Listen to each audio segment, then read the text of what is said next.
En ekki vitað hvaðan drónarnir komu sem settu flugsamgöngur úr skorðum í Danmörku og Noregi í gær. Forsætisráðherra Danmerkur kallar þetta alvarlega árás á innviði landsins. Íslendingar þurfa að vera við öllu búnir, segir utanríkisráðherra. Drónaflugið sé grafalvarlegt mál. Ísland er vel í stakk búið að verjast að mati dómsmálaráðherra. Víetnamsk kona lýsir launasvikum og bágum vinnuaðstæðum á snyrtistofu á Íslandi.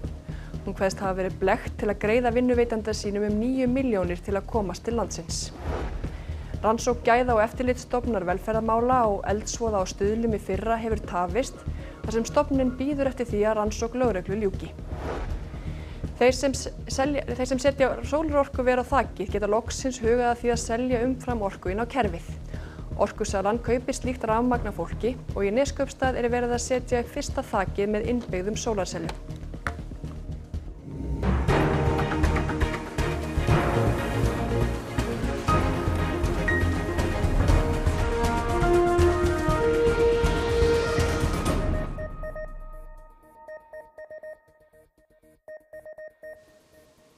Gott kvöld. Víetnamsk kona segist hafa verið svikin laun á snyrtistofum hér á landi. Hún kveðst hafa greitt vinnuveitendum háar fjárhæðir til að fá starfa á Íslandi. Í Kveik í kvöld er fjallað rekstur snyrtistofa á Íslandi. Snyrtistofum á Íslandi hefur fjölgað þó nokkuð á undanförnum árum. Sumar þeirra starfa jafnvel án þess að hafa starfsleyfi frá heilbrigðiseftirlitinu. Við erum með heilbrigðiseftirlitinu, við erum að fara að gera úttekt á staðnum. Þú þarf bara að koma. Þú þarf að afbóka það sem er að koma. Þú mátt ekki starfa. Þessi uppgangur virðist líka eiga sér myrkari hliðar. Starfsfólk á sumum snyrtistofum lýsir bágum aðstæðum og segist hafa verið svikið laun. Þetta segir víetnamsk kona sem við köllum Lídiu að hafi verið hlutskipti hennar eftir að hún kom til Íslands til að vinna á snyrtistofu fyrir nokkrum misserum. Fyrstu 3 mánuðina í vinnunni fékk ég laun, en eftir það í 6 mánuði fékk ég engin laun og engir skattar voru greiddir fyrir mig. Lídia segist hafa greitt vinnuveitanda sínum 9 milljónir króna til að fá að koma hingað til lands og fá atvinnuleyfi. Það var ekki fyrir en eftir þessa fyrstu 3 mánuði sem ég áttaði mig á að þau höfðu blekkt mig, logið að mér. Flugumferð er að komast í samt lag eftir að grunnsamlegir drónar sáust á flugi við Kastrup flugvöll í Kaupmannahöfn og Gardermoen flugvöll í Oslo í Noregi. Kastrup var lokað í 4 tíma í gærkvöld eftir að stórir drónar flugu inn fyrir öryggissvæði flugvallarins. Enn er á huldu hvaðan þeim á flogið og hvert þeir fóru svo. Norsk og dönsk lögregluyfirvöld vinna saman að hluta rannsóknarinnar. Lögregla verður áfram með viðveru á og við Kastrup og er búin að setja upp tæki nærri flugvellinum sem trufla starfsemi dróna. Atvikið hafði áhrif á fjölda flugfélaga, meðal annars flug Icelandair og ferðir 30.000 manns. It's uncomfortable to hear when you don't know what it is going on.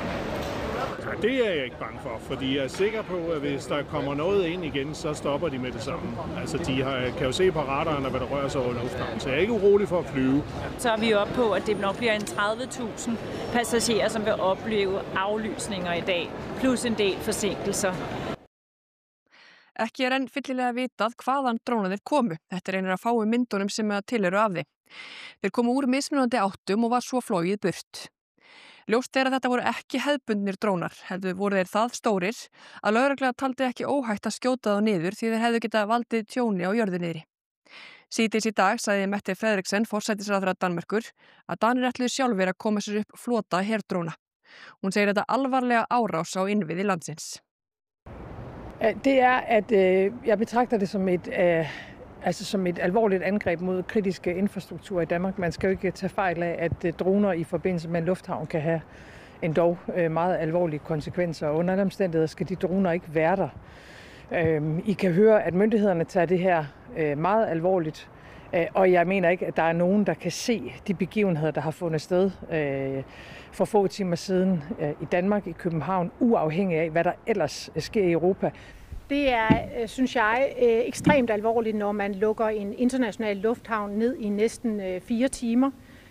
Det er vores kritiske infrastruktur. Fra PET's side så ser vi selvfølgelig det her også ekstremt alvorligt. Og vi ser det selvfølgelig også i rammen af det, der sker internationalt i landene omkring os. Det er selv klart. Vi ser det også i rammen af, at vi i Danmark er under en høj sabotagetrussel. Og den her slags, det er det, som vi ser ind i hybride hændelser. Altså det er til dels på grund af den her sammenhæng, som vi ser med, at der er nogle af de aktiviteter, som vi ved er fra Ruslands side, men også de myndighedsudtalelser, der er kommet, hvor man taler om en kapabel aktør, man taler om et hybridangreb osv. Så hvem skulle det ellers være, kan man sige? Altså det peger i retning af, at det er Rusland. En rússnesk stjórnvöld þvertaka hins vegar fyrir að bera ábyrgð á drónunum. Mörgum þó ofarlega í hugar nýlegar árásir rússneskra dróna til að mynda inn í lofthelgi Póllands. Við spurðum hernaðarsakfræðing tilgang og afleiðingar árása sem þessa. Í þessu tilfelli þá markmiðið líklega að valda ákveðnum glundroða og tjóni og kannski senda þau skilaboð að stjórnvöld get ekki fyllilega gætt öryggisinnviða og borgarana. Og þetta bergmála kannski svolítið það sem Rússar gerðu í Póllandi þó að það hafi verið öllu alvarlegra. Telur að svona drónar myndu drífa til Íslands? Ekki svona borgaralegir drónar en við sjáum núna á hverri nóttu eru hundruðir tiltölulega einfaldra Shahed-dróna að lenda á Úkraínu. Þeim drónum mætti skjóta frá Hvíta-Rússlandi til allaleið til Íslands. En svo væri mjög auðvelt að koma slíkum drónum fyrir á skipum sem að mætti skjóta þeim á stað á hafinu. Þannig að þetta ógn sem við þurfum að horfast í augu við líka á Íslandi og gagnvart okkar innviðum og okkar öryggi. Ég tala ekki að það kemur til einhvers konar átaka milli NATO og Rússlands. Já, þetta eru einfaldlega mjög alvarleg tilvik sem eru að ógna öryggi og innviðum okkar helstu nágrannaríkja. Þetta að færast nær og við þurfum að vera við öllu búin og halda áfram að styrkja okkar varnar og öryggi. Því betur fyrir erum við farin af stað, meðal annars í góðri sátt við aðra flokka. Þetta gríðarlega alvarlegt tilvik og ég finn það bara á mínum kollegum hérna úti að það þarf að bregðast við þessu að festu.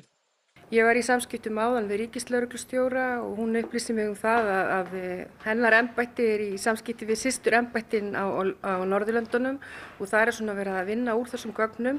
Aðalatriður þetta, við erum með á Íslandi búnað sem til taks sem gæti greint svona dróna væri hliðstæð atvik uppi hér og erum tilbúin. Einhverjar kenningar hverjir þarna að verki? Nei, það allavega ljóst að þetta ekki einhverjir 16 ára unglingar að leika sér. Það greinilega miklu sterkari öfl að verki heldur en það. Það á eftir að skoða hverjir þetta eru. Það ekkert vita hvort þetta séu Rússar, Kínverjar eða einhverju aðri. En það sem hins vegar alveg ljóst að Rússar munu nota þessi tilvik, nákvæmlega þessi tilvik til þess að auka enn frekar á óvissu og óöryggi og þeir munu nýta sér þetta ástand sem líka graf alvarlegt og eins og ég segi, þetta bara þéttir saman raðir innan NATO. Og þá öðru. Rannsókn gæða og eftirlitsstofnunar velferðarmála og brunanum á Stuðlum í fyrra á ís á meðan rannsókn lögreglu ólokið. Stofnunin vill fá heimildir til að rannsaka mál án þess að vera skyldu til að láta lögreglu fá öll gögn. Rannsókn lögreglu á Eldsvoða og Stuðlum í fyrra enn ekki lokið rúmum 11 mánuðum síðar. 17 ára piltur lést og starfsmaður slasaðist í Eldsvoðanum. Umboðsmaður barna gagnrýndi í fréttum RÚV í gær hversu langan tíma rannsóknin hefur tekið. Faðir drengsins sem lést sagði biðina eftir niðurstöðu skelfilega. Strax 2 dögum eftir þetta sorglega atvik þá var málið tilkynnt til okkar og við hófum strax rannsókn þá. Hvar málið statt núna hjá ykkur? Við þurftum að setja málið á bið hjá okkur vegna þess að við gátum ekki tryggt að þær upplýsingar sem við myndum safna væri ekki hægt að kalla eftir þeim hjá lögreglu og við gátum þá ekki í rauninni tryggt starfsmenn barna og fjölskyldustofu eða Stuðla frá því að koma á sér sök mögulega með því að upplýsa okkur ákveðin atriði. Hún segir brýnt að stofnunin fái heimildir til rannsókna óháð lögreglurannsókn. Það vantar núna inn í lögin hjá okkur möguleikan á því að vera bæði að framkvæma stjórnsýslu úttekt og rannsókn hjá okkur samhliða lögreglurannsókn. Því að tilgangurinn okkar með okkar athugun allt annar heldur en tilgangurinn hjá lögreglu. Markmið okkar með rannsóknum alvarlegum atvikum alltaf að koma auga á það sem hefði betur mátt fara, hvað fór úrskeiðis þá í þeim tilgangi að bæta öryggi og gæði þjónustunnar. Slík breyting var gerð á lögum varðandi heimildir embættis landlæknis til rannsókna fyrir ári síðan. Þar segir meðal annars: skýrslum rannsókn einstakra mála skal ekki beitt sem sönnunargögnum í sakamálum. Jafnframt hvorki heimilt að nota upplýsingar sem heilbrigðisstarfsmaður hefur veitt sem sönnunargagn í sakamáli sem höfðað er gegn honum, né að afhenda gögn sem geyma framburð heilbrigðisstarfsmanna eða annara í viðtölum við landlækni. Eins og lögin núna þá getur lögregla mjög hæglega kallað eftir gögnum til okkar. Við ætlum að huga aðeins aftur að drónamálinu því að sendiherrar NATO-ríkjanna komu saman í dag í Brussel til að fara yfir viðbrögð NATO við ítrekuðum brotum Rússa á lofthelgi aðildarríkjanna, síðast í Eistlandi á föstudaginn.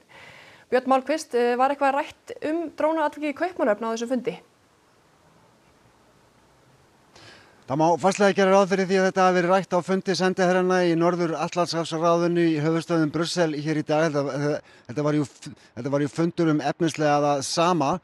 Mark Rutte, framkvæmdastjóri NATO, vildi reyndar sem minnst segja þetta á blaðamannafundi sem hann hélt í NATO nú síðdegis að hann upplýsti hins vegar hann hefði rætt í síma við Mette Frederiksen, forsætisráðherra Danmerkur, þetta atvik á Kastrup í gær sem núna til rannsóknar. En hann var eins og öllu afdráttar lausari þegar kom að því að tala viðbrögð NATO við þessum tíðu rofum Rússa á lofthelgi ESB-ríkjanna þegar maður spurður. We do not want to see a continuation of this dangerous pattern by Russia, intentional or not. But we stand ready and willing to continue to defend every inch of Allied territory. Og Bandaríkjaforseti, hann tjáði svo þessi mál núna undir kvöld. Hvað sagði hann? Donald Trump, Bandaríkjaforseti, sagði á allsherjarþingi Sameinuðu þjóðanna nú síðdegis að hann myndi styðja það ef að aðildarríki NATO myndi skjóta niður rússneskar flugvélar sem myndu rjúfa lofthelgi NATO-ríkjanna í Evrópu.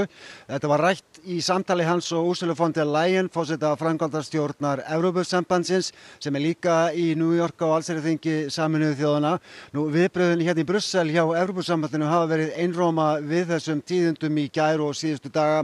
Kaja Kallas, til dæmis utanríkismálastjóri Evrópusambandsins, hefur fordæmt þetta. Hún jú fyrrum forsætisráðherra Eistlands, þannig að þetta mál þar á föstudaginn stendur henni nærri. Það mikið samstarf milli Evrópusambandsins og NATO í varnarmálum þessi misserin og reyndar hérna núna á föstudaginn hérna í Bellemont byggingunni í miðborg Brussel verða fulltrúar 7 ESB-ríkja sem eru svona á austurvæng bandalagsins á fundi með þeim framkvæmdastjóra Evrópusambandsins sem að fer með varnar- og öryggismál. Ég veit ekki hvort að Danir verða á þessu fundi en eftir atburði gærdagsins þá vilja þær örugglega vera með. Einmitt. Og Dönum, þeim liggur nú svolítið á að komast til botns í þessu, eða ekki? Jú, kannski þegar tekið tilliti þess að næstu mánaðamót mæta allir 27 leiðtogar Evrópusambandsríkjanna á óformlegan leiðtogafund í Kaupmannahöfn. Sá fundur verður 1. október. Daginn eftir mæta síðan 20 evrópskir leiðtogar til viðbótar, þar á meðal íslenski forsætisráðherrann Kristrún Frostadóttir til Kaupmannahafnar á fund hjá EPC, European Political Community, sem svona þessi klúbbur evrópska leiðtoga sem hefur hist á 6 mánaða fresti síðan í október 2022. Takk fyrir þetta, Björn Málkvist í Brussel. Við ætlum að halda áfram í útlöndum. Þunguðum konum í Bandaríkjunum verður ráðlagt frá því að taka verkjalyfið Tylenol sem á íslensku kallast paracetamol. Donald Trump, Bandaríkjaforseti, tilkynnti þetta í gær. Ástæðuna segir hann vera tengsl verkjalyfsins við einhverfu barna sem eru ósönnuð. Nokkur samtök bandarískra lækna hafa sagt paracetamol, virka efni í Tylenoli, eitt öruggasta verkjalyfið fyrir ófrískar konur. Matvæla- og lyfjastofnun Bandaríkjanna segir í bréfi til lækna að tengsl milli töku paracetamóls og einhverfu hafi ekki verið staðfest. Í vísindagrein sem birtist í ágúst komu fram vísbendingar tengslin en niðurstaðan hefur verið önnur í fjölda annarra rannsókna. Höfundar segja þörf á frekari rannsóknum og að þungaðar konur eigi ekki að hætta lyfjatöku án samráðs við lækni. So taking Tylenol is not good. I'll say it. It's not good. For this reason, they are strongly recommending that women limit Tylenol use during pregnancy unless medically necessary.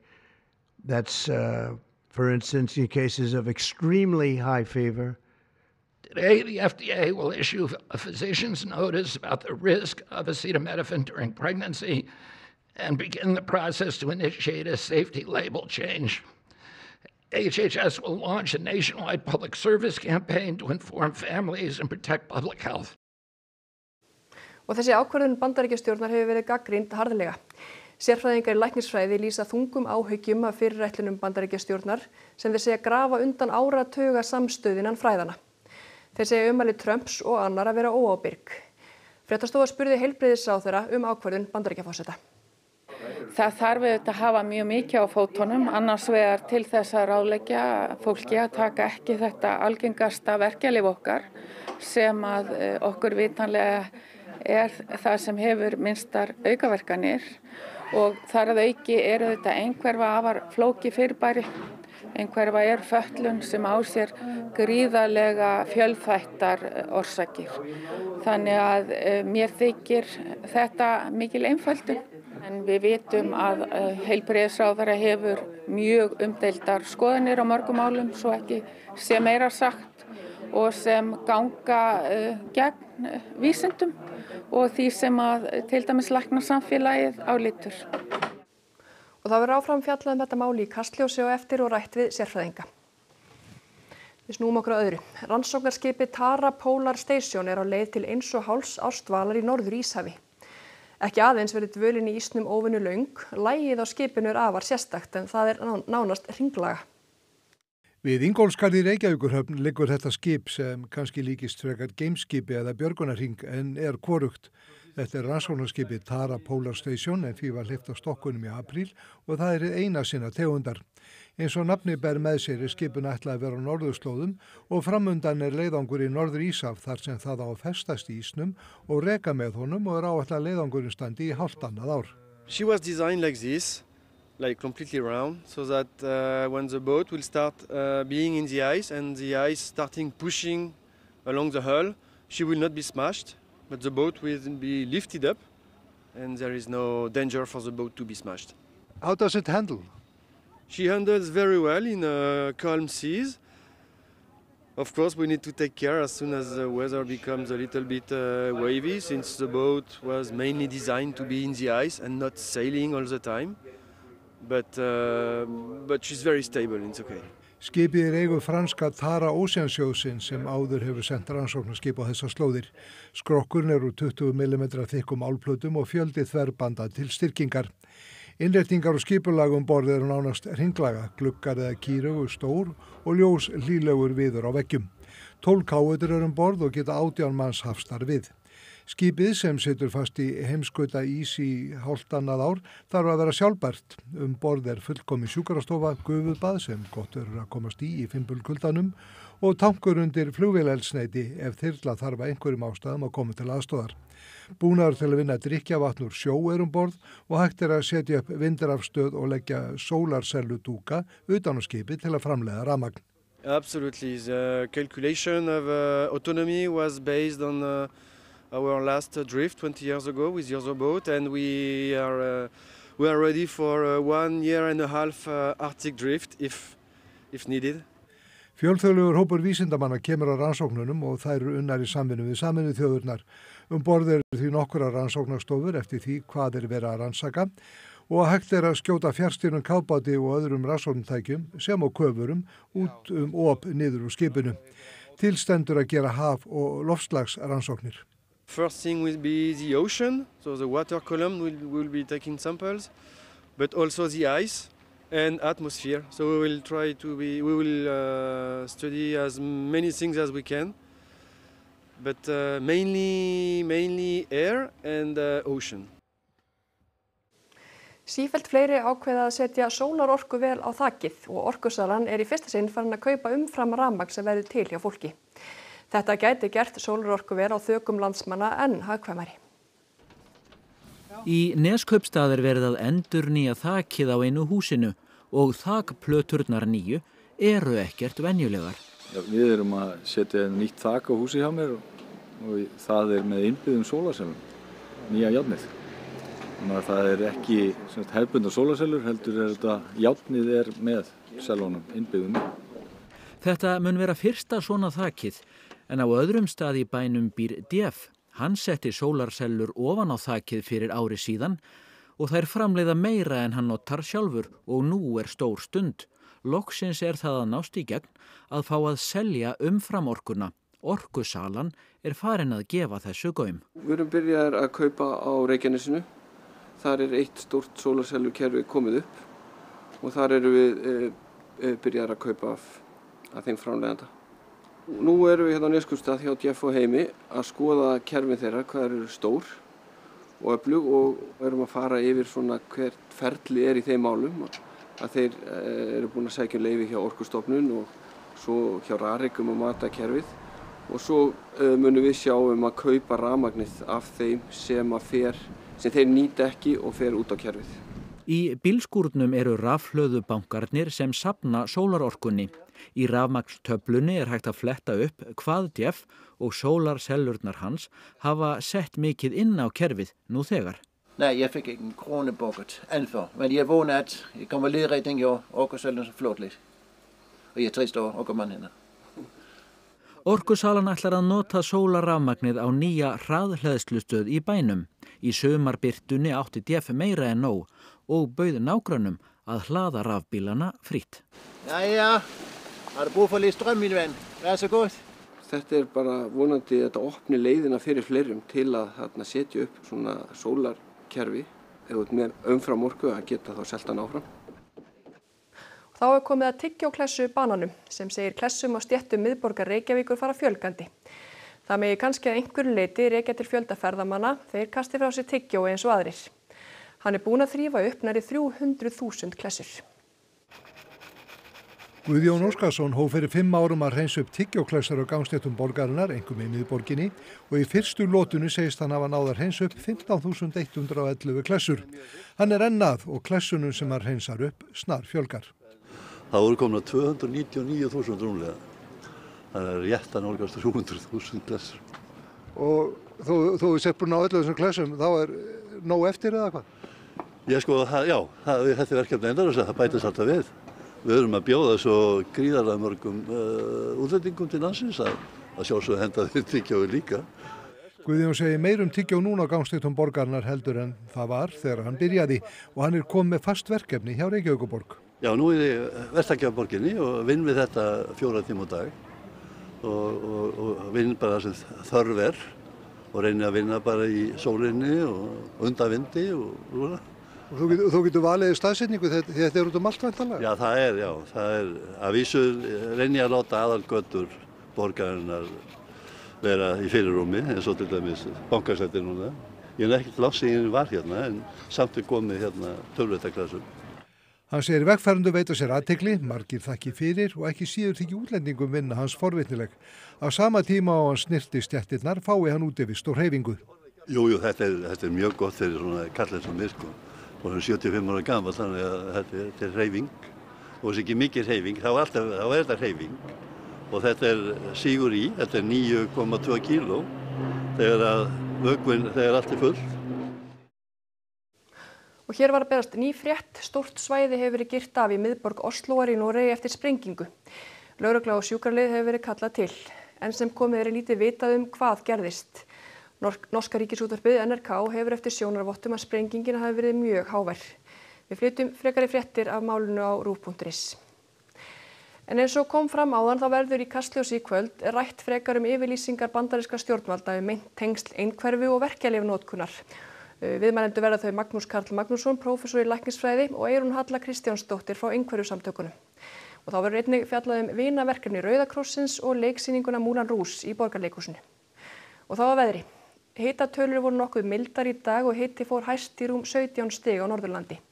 Flest bendir til þess að hitafar haldist áfram milt þar sem vindátt verður af suðlægum toga fram í næstu viku hið minnsta, með tilheyrandi votviðri á köflum sunnan og vestanlands. Íbúar á Norður- og Austurlandi njóta hins vegar prýðilegs síðsumars gangi spár eftir. Nánar veðrið að loknum íþróttafréttum.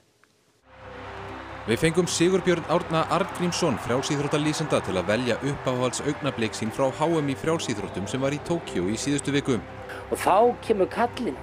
Hann lappar bara út miðjan völl, út á grasið og trammar þar og horfir á áhorfendur. Við kíkjum á Val Breiðablik í bestu deild karla í fótbolta og gullboltann sem var afhentur í París í gær. Íþróttir eftir augnablik.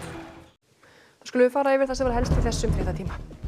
Enn ekki vitað hvaðan drónarnir komu sem settu flugsamgöngur úr skorðum í Danmörku og Noregi í gær. Forsætisráðherra Danmerkur kallar þetta alvarlega árás á innviði landsins.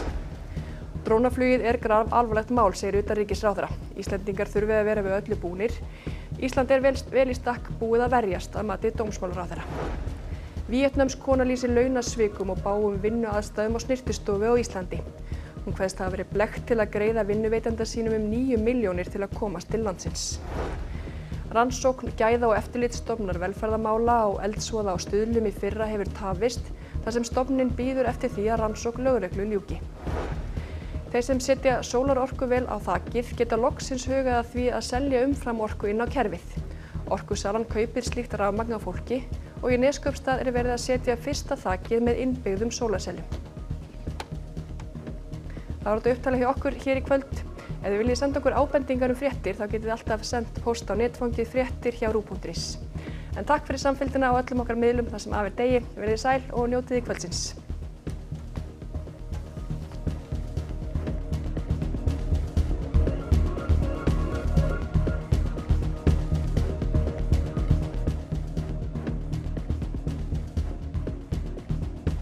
Á RÚV í kvöld.